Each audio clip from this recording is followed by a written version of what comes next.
السلام علیکم ورحمۃ اللہ وبرکاتہ۔ الحمد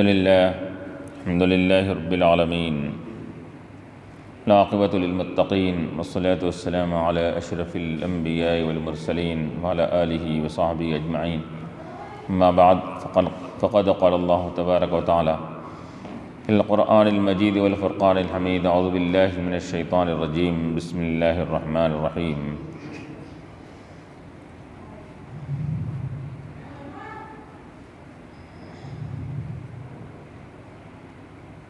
قالوا اجئتنا لتلفتنا عما وجدنا علیہ آباءنا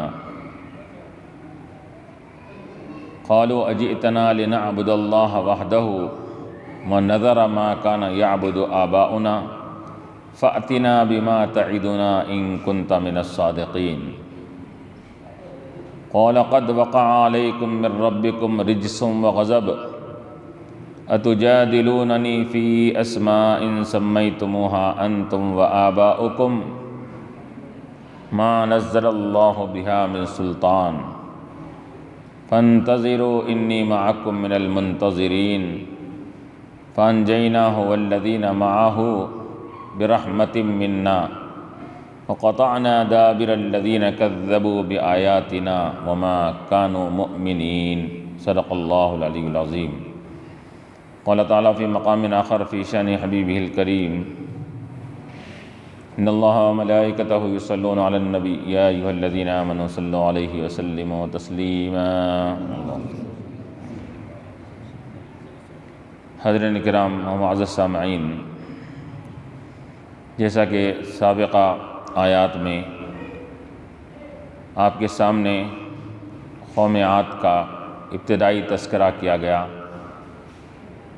اس سے پہلے قوم نوح کا تذکرہ کیا گیا تھا، طوفان نوح کا، پھر اب اس کے بعد قوم عاد کا۔ یہ حضرت ہود علیہ السلام کی قوم کو قوم عاد کہتے ہیں، عاد قوم کا نام ہے، ہود یہ ان کے نبی علیہ السلام کا نام ہود ہے۔ تو ان کا ذکر آیا تھا اور یہ بتلایا گیا تھا کہ قوم عاد کیسی لہیم شہیم، اونچے پورے، ان کے گز 80-100 گز کے قریب کے وہ اتنے لامبے قد والے تھے، بڑے موٹے تازے، ایسے بھاری بھرکم اللہ نے ان کو ایک عجیب جثے کا مالک بنایا تھا۔ اور اس کے بعد ہود علیہ السلام نے جب ان کے پاس آ کر ہدایت کا راستہ ان کے سامنے ظاہر فرمایا تو انہوں نے انکار کیا، اور ہود علیہ السلام کو ہی یہ بے عقل اور ناسمجھ کہنے لگے۔ اور پھر ان کی یہ دریدہ دہنی اور یہ ان کی سرکشی بڑھتی گئی،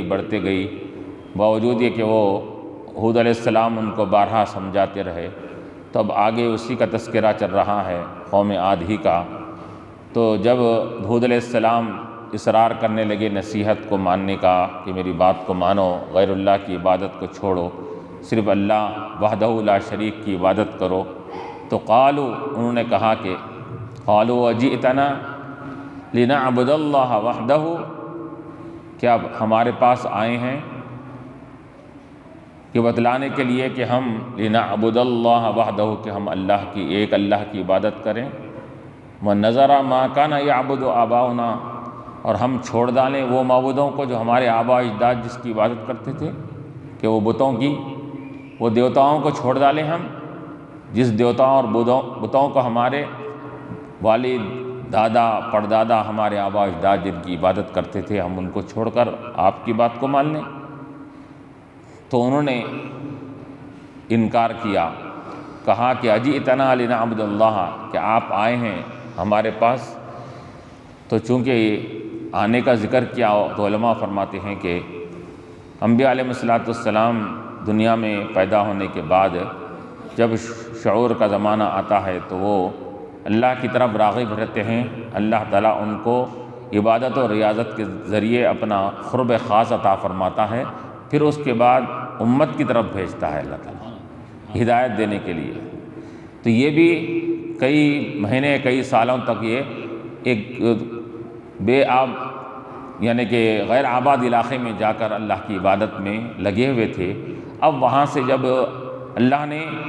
ان کی عبادت کی وجہ سے وہ قرب خاص ان کو عطا فرما دیا اور کہا کہ جاؤ اپنے قوم کی طرف ہدایت کے لیے اپنی رسالت کا اظہار کرو، تو آئے تو وہ کہہ رہے ہیں کہ آپ اچھا کونے میں بیٹھے عبادت کر رہے تھے، ہمارے پاس اس وجہ سے آئے ہیں، اجیتنا کہ ہمارے پاس آئے ہیں۔ تو علماء مفسرین یہ بھی کہتے ہیں کہ اسی طرح ہمارے نبی علیہ السلام کے تعلق سے بھی آتا ہے کہ نبوت کا اظہار سے پہلے آپ غار حرا میں آپ جا کر، ابھی نبوت کا اظہار کا حکم نہیں دیا گیا تھا، اس سے پہلے غار حرا میں جا کر عبادت کیا کرتے تھے۔ حضرت خدیجہ الکبریٰ رضی اللہ عنہا جا کر ان کو توشہ ٹفن دیا کرتی تھی، یہ کئی دن تک آپ وہاں پر اللہ کی عبادت کرتے تھے۔ وہ غار حرا ہی میں تقریباً 6 مہینے تک جب عبادت کیے تو اس کے بعد اللہ تعالیٰ کی طرف سے وحی آئی اور نبوت کے اظہار کا حکم دیا گیا کہ اپنی نبوت کا اظہار فرمائیے۔ تو علماء فرماتے ہیں اسی طرح ہر نبی اپنے قوم کے سامنے نبوت کے اظہار سے پہلے رب کا قرب حاصل کرتا ہے، رب کے قرب میں کمالات حاصل کر کے پھر قوم کی طرف آتا ہے اس کے اندر۔ تو یہاں پر اجیتنا لنعبد اللہ، کہ آپ ہمارے پاس اس وجہ سے آئے ہیں کہ تاکہ ہم اللہ کی عبادت کریں، یہ سکھلانے کے لیے کہ ہم ایک اللہ کی عبادت کریں۔ یہ کیسے ہو سکتا ہے؟ یہ ہماری عقل بھی نہیں مان رہی ہے۔ وہ یہ اپنے عقلی گھوڑے دوڑاتے تھے کہ اتنی بڑی کائنات کو چلانے کے لیے ایک کافی نہیں ہو سکتا۔ جب خدمت کے لیے کئی لوگ ہمارے لیے ہوتے ہیں، مخدوم خادم خدمت کرنے والے کو کہتے ہیں مخدوم، جس کی خدمت کی جاتی ہے۔ جب مخدوم کئی ہو سکتے ہیں تو پھر معبود بھی کئی ہو سکتے ہیں اس کے اندر، وہ ان کا یہ عقلی استدلال تھا۔ اور ایک بات تو یہ کہے کہ عقل ہماری انکار کر رہی ہے کہ ایک اللہ کو کیسا ماننا۔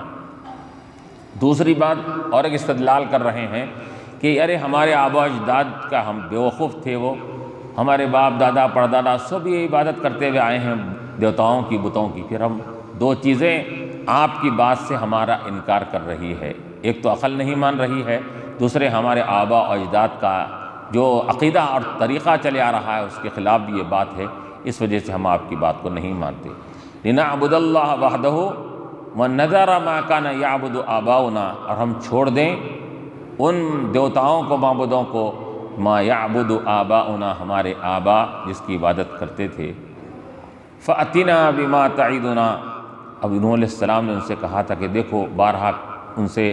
اصرار کیا تھا اگر تم میری بات کو نہیں مانو گے تو اللہ کا عذاب آئے گا، اللہ کی پکڑ تمہارے سامنے آ جائے گی۔ تب وہ اب سرکشی میں انسان جب آگے بڑھ جاتا ہے تو اللہ کا، جب اللہ ہی کے وحدانیت کا وہ قائل نہیں ہوتا تو اس کا خوف، اس کا ڈر اس کے پاس کہاں رہے گا؟ تو وہ نڈر ہو کر کہنے لگتا ہے ٹھیک ہے، جو عذاب کے بارے میں آپ بول رہے ہیں وہ عذاب لا کر بتائیے۔ تو کہا کہ ان کی قوم نے فَأْتِنَا بِمَا تَعِدُنَا، لائیے ہمارے پاس وہ جو آپ ہم کو وعدہ کر رہے ہیں عذاب کے آنے کا، کہ عذاب آئیں گا نا، لا کے بتائیے آپ، اگر آپ اپنے دعوے میں سچے ہیں تو اپنا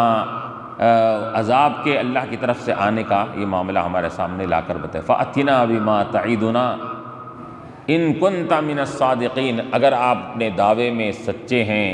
اپنی نبوت میں سچے ہیں تو پھر ہم کو وہ عذاب لا کر بتائیے۔ تو انہوں نے اس سے پہلے ہود علیہ السلام نے ان کو عذاب سے بچنے کی طریقہ بیان کیا کہ تم میری بات کو مان لو، عذاب سے بچ جاؤ گے۔ تو وہ عذاب سے بچنے کے الٹا ان کی سرکشی یہ ہو گئی کہ کہہ رہے ہیں کہ عذاب لا کر بتائیے، اگر آپ سچے ہیں تو عذاب لا کر بتائیے۔ تو حضرت ہود علیہ السلام نے کیا کہا؟ قال قد وقع علیکم من ربکم رجس وغضب، کہ ہود علیہ السلام نے کہا کہ وقع علیکم من ربکم، تمہارے رب کی طرف سے یہ رجسن، یہ عذاب بھی آ چکا ہے قریب،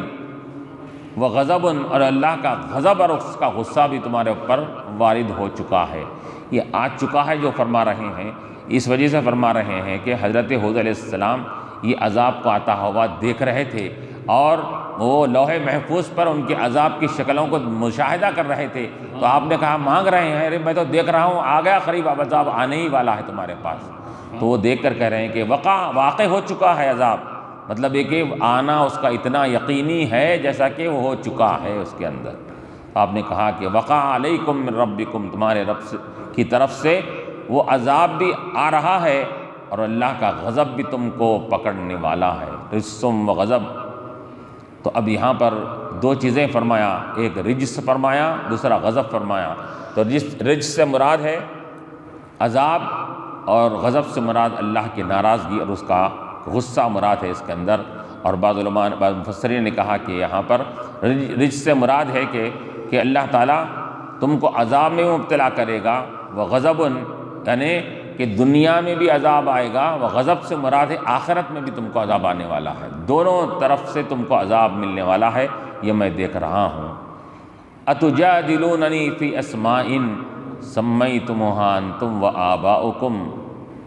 کیا تم مجھ سے بحث کر رہے ہو؟ تجادلوننی، مجادلہ، جدال بولتے ہیں لڑائی جھگڑے کو، بحث تکرار کو، کیا تم مجھ سے اس بارے میں، ایسے چیز کے بارے میں بحث و تکرار کر رہے ہو؟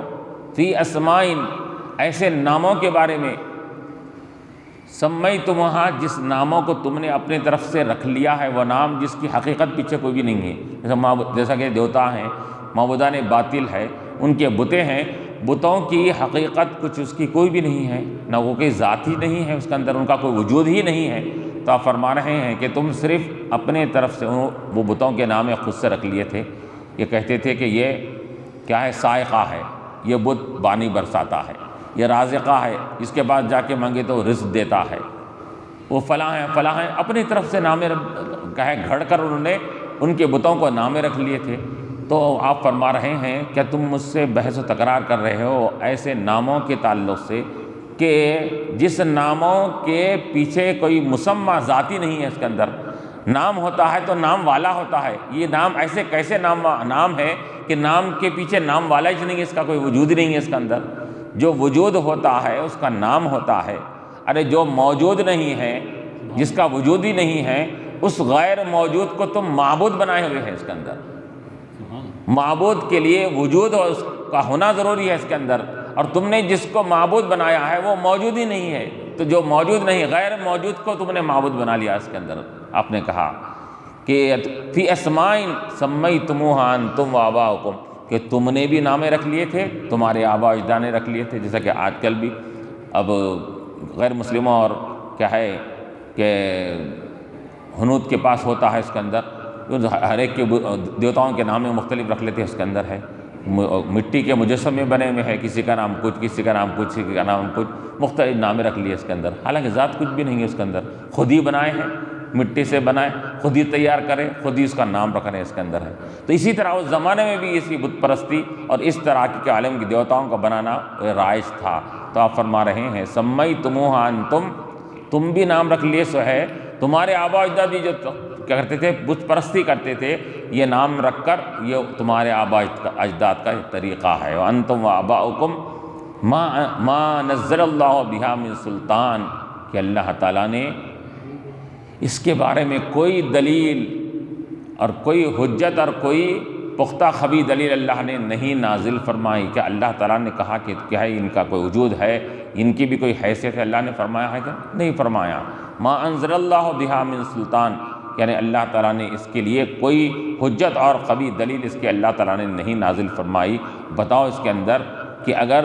اللہ کے ساتھ اور معبودوں کا وجود ہوتا تو اللہ تبارک و تعالیٰ کسی بھی آسمانی کتاب میں اس کو نازل فرماتا اس کے اندر۔ تو بتاؤ اللہ تعالیٰ نے کسی بھی آسمانی کتاب میں بت پرستی کو جائز، کسی بھی امت کے اندر یہ جائز قرار دیا ہے، کسی کتاب میں بتا لو اس کے اندر کہ اللہ نے کوئی دلیل نازل کیا، کوئی حجت نازل کیا، کوئی پروف اللہ تعالیٰ نے ظاہر، اللہ نے کسی آسمانی کتاب میں ظاہر کیا ہے تو لا کر بتاؤ۔ انہوں نے کہا ما نزل اللہ بہا من سلطان، اللہ تعالیٰ نے کوئی یہ دلیل اس کی اللہ تعالیٰ نے نازل نہیں فرمائی۔ کیونکہ اس وجہ سے کہ اللہ تعالیٰ کی ذات ایک ہے، اس کے ساتھ کوئی شریک ہو ہی نہیں سکتا، تو شرک کے بارے میں اللہ تعالیٰ کیسے کوئی دلیل کو نازل فرما سکتا ہے۔ فانتظروا انی معکم من المنتظرین، تو حضرت ہود علیہ السلام نے کہا کہ انتظروا، انتظار کرو تم،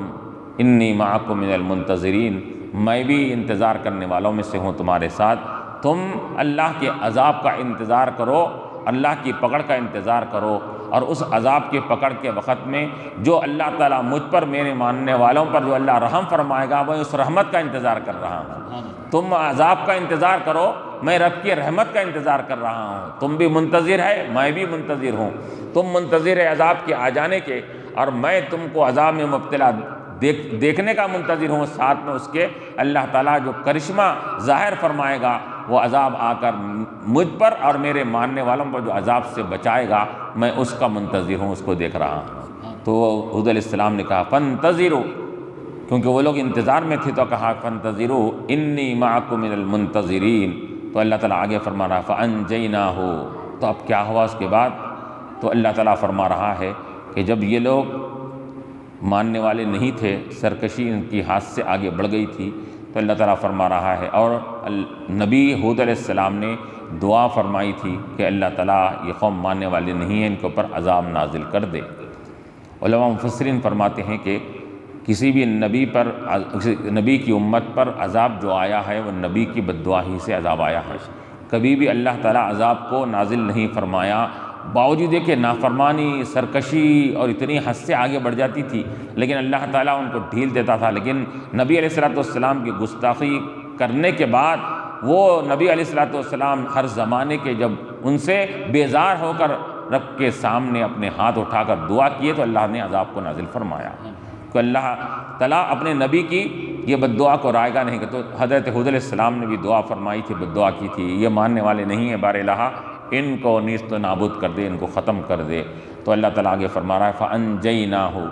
تو کیا ہوا کہ وہ عذاب، چنانچہ عذاب آ گیا، تو ہم نے اس عذاب کے آنے کے بعد قوم عاد پر انجیناہ، حضرت حود علیہ السلام کو بھی نجات دے دیا، والذین معاہ، اور ان کے جو ساتھ تھے، ان کے ساتھ رہنے والوں کو بھی ہم نے نجات دے ڈالی۔ جو حود علیہ السلام پر ایمان لائے تھے، ان کا جو ساتھ دیے تھے، علماء مفسرین فرماتے ہیں یہاں پر کہ والذین مع، اللہ تعالیٰ نے کیا فرمایا؟ پہلے اپنے نبی کے بچانے کا، نجات کا ذکر فرمایا۔ ہم نے اپنے نبی کو بچا لیا، اور نبی کے ساتھ کس کو بچایا؟ نبی کی معیت اور ساتھ میں رہنے والوں کو بچایا۔ تو معلوم یہ ہوا کہ نبی کے جو ساتھ ہو جاتا ہے تو اللہ تعالیٰ کی طرف سے آنے والے عذاب سے بھی وہ محفوظ ہو جاتا ہے۔ نبی کی معیت اور نبی کا ساتھ، یہ سب سے بڑی اہم چیز ہے اس کے اندر، کہ جو نبی کا، اب علماء فرماتے ہیں کہ نبی کا ساتھ ہونے کے لیے یہ ضروری نہیں ہے کہ جسمانی ساتھ ہو، روحانی اعتبار سے بھی اگر ساتھ ہوگا تو وہ نبی کے ساتھ ہی ہے۔ ابو جہل جسمانی اعتبار سے ساتھ تھا، لیکن وہ عذاب میں مبتلا کر دیا گیا، لیکن کوئی ایسے عاشق حضرت اویس قرنی، یہ جسمانی اعتبار سے ساتھ نہیں تھے، روحانی اعتبار سے حضور کے ساتھ تھے، تو اللہ تبارک و تعالیٰ نے اسے اویس قرنی کو صحابیت کا مقام و درجہ عطا فرما دیا۔ تو یہاں یہ کہا جا رہا ہے کہ ساتھ، نبی کا ساتھ ہو جاؤ، خاص ساتھ تمہارا اگر جسمانی مشکل ہے تو تم روحانی طور پر نبی کے اعمال کو، نبی کی سیرت کو، نبی کی سنتوں کو تھام کر ان کا معیت، ان کا ساتھ اختیار کر لو، تو یقیناً اللہ تبارک و تعالیٰ ان کے ساتھ ہو جانے کی وجہ سے اللہ تعالیٰ تم کو عذابوں سے اور مختلف قسم کے پریشانیوں سے اللہ محفوظ فرما لے گا۔ فَأَنْجَيْنَاهُ وَالَّذِينَ مَعَهُ بِرَحْمَةٍ مِّنَّا، فَأَنْجَيْنَاهُ وَالَّذِينَ مَعَهُ بِرَحْمَةٍ مِّنَّا، یہ فرما، اللہ تعالیٰ فرما رہا ہے کہ ہم نے اپنے رحم و کرم کی وجہ سے ہم نے ان سب ایمان لانے والوں کو ہم نے کیا کیا؟ نجات دے دیا۔ یہ ہم نے رحم و کرم فرمایا۔ کیا رحم و کرم فرمایا؟ ایک تو ان کو ایمان کی توفیق دیا، پھر ایمان کے بعد ایمان پر قائم رہنے کی ان کو توفیق دیا، پھر اللہ کا عذاب آنے کے وقت میں ان کو ہم نے جو بچا لیا، یہ سب ہم نے ان پر اپنا رحم و کرم کے ذریعے سے ان پر یہ معاملہ کیا۔ برحمت منا وقطعنا دابر الذین کذبوا بآیاتنا، اور ہم نے کاٹ ڈالا دابر الذین کذبوا بآیاتنا، ہماری آیتوں کو جھٹلانے والی قوم کی جڑ کو کاٹ دیا ہم نے۔ اب جڑ کو کاٹنے سے مراد بتا رہے ہیں کہ جب ایک ہوتا ہے درخت، ایک ہوتا ہے اس کا جڑ، اگر درخت کاٹ دیا جائے تو جڑ سے پھر بھی نکلنے کا امکان ہوتا ہے، وہ درخت پھر نشوونما پانے کا امکان ہوتا ہے، لیکن جڑ ہی کاٹ دی جائے تو پھر اب اس کا وجود ہی باقی نہیں رہتا۔ تو اللہ فرما رہا ہے کہ ہم وہ قوم عاد کو کے جڑوں کو کاٹ دیا، ان کی نسلوں کو کاٹ ڈالا، کہ اب اس کے بعد کوئی ان کا نام لینے والا ان کے خاندان میں، ان کے نسل میں کوئی چلنے والا باقی نہ رہے، ہم نے ان کو جڑ پیڑ سے ان کو اکھیڑ دیا، کاٹ ڈالا ہم نے۔ وقطعنا دابر الذین، تو ان قوم الذین، دابر القوم الذین کذبوا بآیاتنا، ہماری آیتوں کو جھٹلانے والی قوم کی نسل کو، ان کی جڑوں کو ہم نے کیا کر دیا؟ جڑ پیڑ سے اکھاڑ دیا، کاٹ دیا۔ تو اب ان کے ساتھ معاملہ کیسا ہوا؟ تو علماء فرماتے ہیں، مفسرین فرماتے ہیں کہ ان کے ہلاکت کا، ان کی تباہی کا یہ معاملہ کیسے ہوا؟ تو یہ قوم یمن کے قریب کے علاقوں میں رہا کرتی تھی۔ کون؟ قوم عاد، جو مقام، جو احقاف مقام تھا، جس کا سورہ احقاف میں بھی 26ویں بارے میں جس کا ذکر ہے۔ احقاف ایک مقام کا نام ہے کہ یمن کے قریب کے علاقے کا نام، وہاں پر یہ قوم بستی تھی، اور یہ بڑی کافی دور تک یہ قوم کی کثرت بھی تھی، اور یہ قوم بڑے، جیسے کہا گیا کہ لہیم شہیم اونچی پوری اور موٹی تازی یہ قوم تھی اس کے اندر، وہاں پر یہ قوم بسا کرتی تھی اس کے اندر۔ اب جب یہ ہود علیہ السلام نے آ کر ان کو جب پیغام الہی کو پہنچایا اور اپنے ہدایت کے راستوں کو ان کے سامنے ظاہر فرمایا، تو وہ جب نہ مانے، انکار کرنے لگے، تو کیا ہوا؟ تو روایت میں آتا ہے کہ سب سے پہلے اللہ تعالیٰ نے ان کے اوپر بارش کو بند کر دیا۔ بارش بند کر دی گئی تو اب تقریباً سال، 2 سال، 3 سال ہو گئے قحط سالی میں مبتلا ہو گئے، قحط سالی میں مبتلا ہو گئے۔ تو قحط سالی میں مبتلا ہونے کے بعد اب وہ بھوک پیاس سے تڑپنے لگے، اور بھوک و پیاس کی وجہ سے پریشانی میں مبتلا ہو گئے۔ تو ہر زمانے میں یہ طریقہ تھا، جو قوم کیا ہے بت پرستی کرتی ہے، شرک بھی کرتی ہے، تو وہ اپنے پریشانیوں کے وقت میں کعبۃ اللہ کو آیا کرتی تھی۔ ان کا اپنا عقیدہ تھا، وہ خواہ بت پرست ہو، دیوتاؤں کی عبادت کرنے، چنانچہ کعبۃ اللہ میں خود 360 بتاں رکھے ہوئے تھے اس کے اندر۔ یہ سب چیزیں ہونے کے باوجود بھی کعبۃ اللہ سے ان کا ایک تعلق تھا، ہر ایک قوم کا، بت پرستی کرنے والی ہو نہ کرنے والی ہو، ہر ایک کا تعلق کعبۃ اللہ سے تھا۔ تو وہ لوگ قوم کے لوگوں میں سے کہا کہ چلو اپن کعبۃ اللہ کو جا کر دعا کریں گے کہ ہم اللہ تعالیٰ یہ کیا ہے ان کا کعبۃ اللہ کے واسطے سے دعا کہ ہما کو یہ قحط سالی دور ہو جائے اور بارش ہو جائے اس کے اندر بول کر۔ وہاں سے نکلے یہ قوم، کون؟ قوم عاد وہاں سے نکلی۔ نکلنے کے بعد کعبۃ اللہ کو جب پہنچی تو وہاں عمالقہ ایک قوم ہے، وہ عمالقہ وہاں پر آباد تھی کعبۃ اللہ کے اطراف علاقے میں۔ وہ چنانچہ وہ ننیالی اعتبار سے یہ قوم عاد، قوم عمالقہ کا دونوں کا تعلق تھا ننیالی رشتہ دار کے اعتبار سے۔ تو وہاں کا جو بڑا تھا، بادشاہ تھا، وہ چونکہ ننیالی رشتہ داری ان سے ہونے کی وجہ سے وہ اس نے ان کو خاطر تواضع کر کے ان کو اپنے پاس رکھا۔ تو وہ وہاں پر کعبۃ اللہ میں رہنے لگے۔ اب رہنے کے بعد تقریباً اب وہ تمام بادشاہ ان کے کھانے پینے کا انتظام کیا، فلاں کرا، یہ کرا۔ حالانکہ کون؟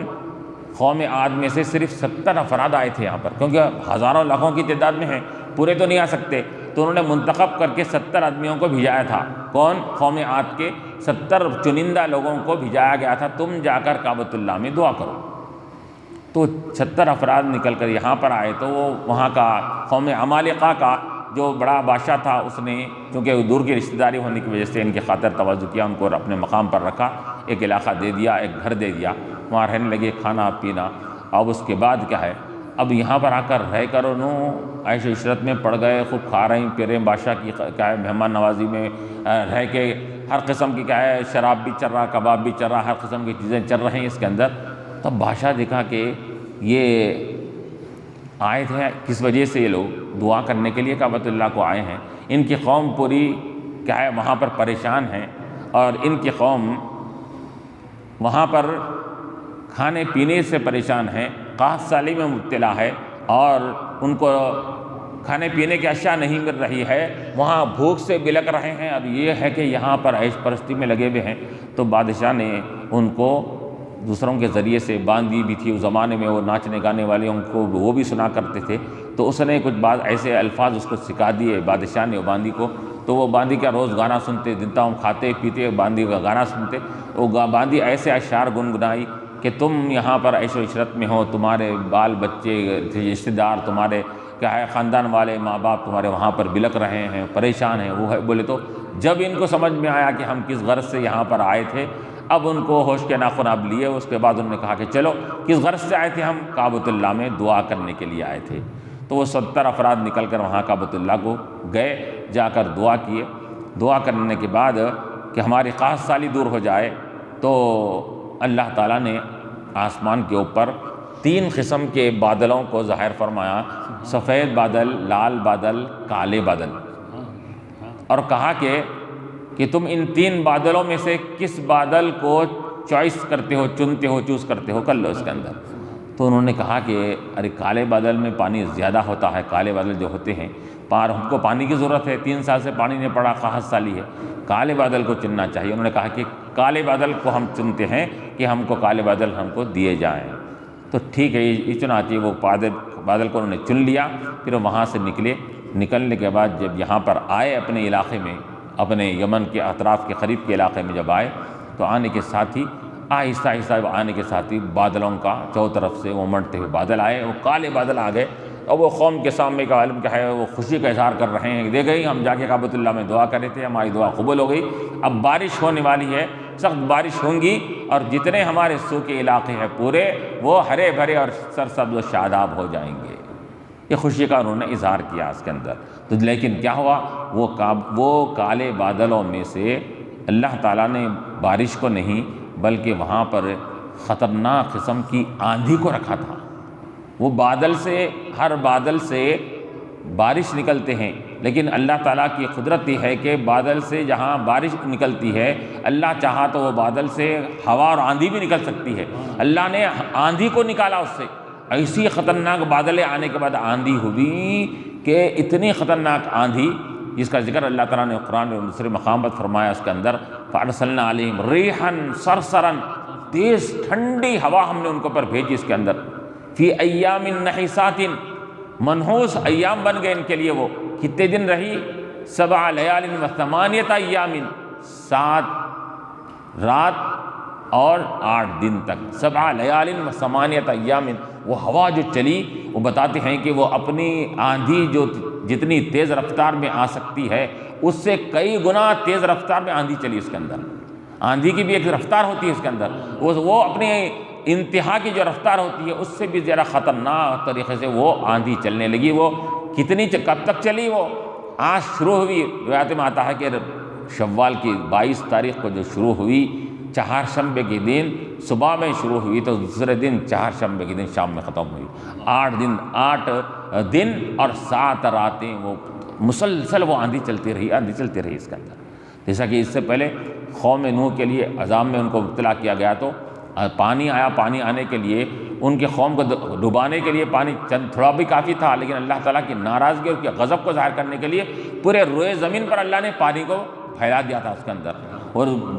بلند جو پہاڑ اس زمانے کا تھا وہ پہاڑ سے بھی اوپر پانی چلا گیا تھا اس کے اندر۔ اسی طرح یہاں پر بھی اللہ تعالیٰ اپنی ناراضگی کو ظاہر کرنے کے لیے ایسی خطرناک آندھی کو بھیجایا۔ اب وہ آندھی کیا کرتی تھی؟ وہ آندھی وہ ہوا ہی سے یہ انسانوں کو، یہ قوم عاد کو اٹھاتی تھی۔ حالانکہ بولا گیا ہے کہ 80 فٹ کے، 90 فٹ کے، 100 فٹ کے لہیم شہیم، جن کے بارے میں اللہ تعالیٰ نے فرمایا کہ جب وہ آندھی آ کر ان کو اٹھاتی تو نیچے سے اٹھا کر ایسا اوپر آسمان کی طرف تو اوپر لے آتی، اوپر سے پھر پٹکتی تھی۔ جیسا پٹکتی تو کیا ہوتا اس کے اندر کہ ان کے سر ایک طرف ہو جاتے، دھڑ ایک طرف ہو جاتے اس کے اندر۔ تو اب وہ دھڑے ایسے لمبے 80 فٹ 70 فٹ بولے تو کیا عالم ہوں گا، تو اللہ تعالیٰ نے ان کے وہ دھڑے جب زمین پر اطراف سے پھیل گئے تو اللہ تعالیٰ نے اس کو ایک مثال کے ذریعے فرمایا، کأنہم اعجاز نخل خاویہ، فرمایا اللہ گویا کہ ایسا معلوم ہو رہا تھا کھجور کے بڑے بڑے درختوں کے تنے کٹ کر نیچے پڑے ہوئے اس کے اندر۔ تو اللہ نے ان کھجور کے، کیونکہ کھجور کا درخت کافی طویل ہوتا، لمبا ہوتا ہے، چونکہ وہ بھی لمبے تھے تو اللہ تعالیٰ نے تشبیہ دیا کہ کھجور کے لمبے بڑے درختوں کے تنے جیسا کہ گر جاتے ہیں اپنے جڑ پیڑ سے، اسی طرح یہ بھی گر گئے۔ چنانچہ اب وہ کیا ہے، ہوا آ کر ان کو اڑا کر اوپر لے جاتی تھی۔ تو اب ان میں سے بعض افراد جیسا دیکھے تو اپنے گھروں کے اندر جا کے دروازے بند کر لیے، دیون خانوں میں جا کے دروازے بند کر لیے اس کے اندر۔ تو لیکن روایتوں میں آتا ہے کہ وہ ہوا اتنی خطرناک ہوا دروازوں کو رکھتی، دروازوں کو توڑ دیتی، دیواروں کو توڑ دیتی، وہ وہاں پر اندر سے اندر وہ کسی بھی اندر کے علاقے میں وہ اگر کیوں نہ بیٹھ جائے وہاں سے پکڑ کر ان کو اٹھاتی تھی، اٹھا کر آسمان پر لے جا کر اوپر سے پٹکتی، وہاں سے نیچے گر جاتے تھے، گر کے اس طرح اللہ تعالیٰ نے وہ قوم کو کیا کر دیا، نیست و نابود کر دیا۔ اب وہ قوم، اب اس کی اب روایتوں میں یہ بھی آتا ہے کہ پوری وہ آبادی، پوری عاد کی، یمن کا اطراف کا علاقہ پورا کس میں، صرف چاروں طرف دیکھو تو لاشیں پڑے ہوئے ہیں، لاشیں بھی 6 فٹ کے نہیں ہیں، 80 فٹ کے، 90 فٹ کے لاشیں، معمولی بات ہے اس کے اندر۔ تو اب کیا ہوا اس کے بعد، عذاب آنے کے بعد اللہ تعالیٰ نے اب لوگوں کے لیے، اب بعد میں آنے والی نسل کے لیے بڑی مشکل ہے کہ کیسا ان لاشوں کو رکھ کر کیسا کریں گے، اٹھا کے کون پھینکیں گے، فلاں کریں گے۔ تو روایت میں آتا ہے کہ اللہ تعالیٰ نے آسمان دنیا سے بڑے بڑے پرندوں کو بھیجایا، پرندے وہ ان کو لاشوں کو اٹھا کر لے جا کر دریا میں ڈال دیتے تھے اس اندر۔ اس طرح وہ پورے لاشوں کو پرندے اٹھا کر دریا میں ڈالے، تو اس کے بعد وہاں وہ مقام خاد ہو۔ تو اللہ فرما رہا ہے وَقَطَعْنَا دَابِرَ الَّذِينَ كَذَّبُوا بِآيَاتِنَا، تو ہم نے ان کی نسل کو، ان کی جڑ کو، ان کی اصل کو سب کاٹ دیا۔ قطعنا دابر الذین کذبوا بآیاتنا۔ اور اب کوئی یہ بول سکتا ہے کہ ان کو پوروں کو ہلاک کر دیا گیا، کیا معلوم ان میں سے کوئی ایمان لا سکتا تھا؟ تو اللہ فرما رہا ہے وما کانوا مؤمنین، یہ ایمان لانے والے ہی نہیں تھے، ہم کو معلوم تھا یہ نہ انہوں ایمان لانے والے ہیں، نہ ان کی نسل ایمان لانے والی ہے۔ اللہ تعالیٰ نے فرمایا کہ کیونکہ ہم کو اپنے علم یقینی سے معلوم ہے کہ یہ قوم اب نہ یہ لائے گی نہ ان کی قوم ایمان لانے والی ہے، اس وجہ سے اللہ تعالیٰ نے کیا کیا، وما کانوا قطعنا دابر الذین، تو ہم نے ان کی نسلوں کو، ان کی جڑوں کو جڑ پیٹ سے اکھاڑ دیا اور تباہ کر دیا، اور یہ بتلا دیا کہ اے قوم عاد، تمہارے سامنے نوح علیہ السلام کا، ان کی دریا میں اور کیا ہے ان کو طوفان نوح میں ڈوبنے کا ذکر تمہارے سامنے کیا گیا تھا تاکہ تم عبرت حاصل کرو، تم عبرت حاصل نہیں کرے، اب تمہاری عبرت کا واقعہ تمہارے بعد والوں کے لیے ہم بنا دیں گے اس کے اندر، کہ تم ان سے عبرت حاصل نہیں کیے، ان سے نصیحت حاصل نہیں کیے، آج تم ان کی بات کو مان جاتے تو تم آج عبرت کا مقام تم نہیں بنتے۔ اب ہم تم کو ایسا عذاب دیے ہیں کہ طوفان سے ہلاک ہونے والی قوم کا جب ذکر کیا جائے گا، قوم نوح کا ذکر کیا جائے گا، اور آندھیوں سے ہلاک کیے جانے والی قوم کا ذکر کیا جائے گا، تو اے قوم عاد تمہارا ذکر کیا جائے گا۔ تو جو قوم ایمان نہیں لاتی وہ اس کو ہم آئندہ آنے والوں کے لیے عبرت کا مقام بنا دیتے ہیں۔ وآخر دعوانا الحمد للہ رب العالمین۔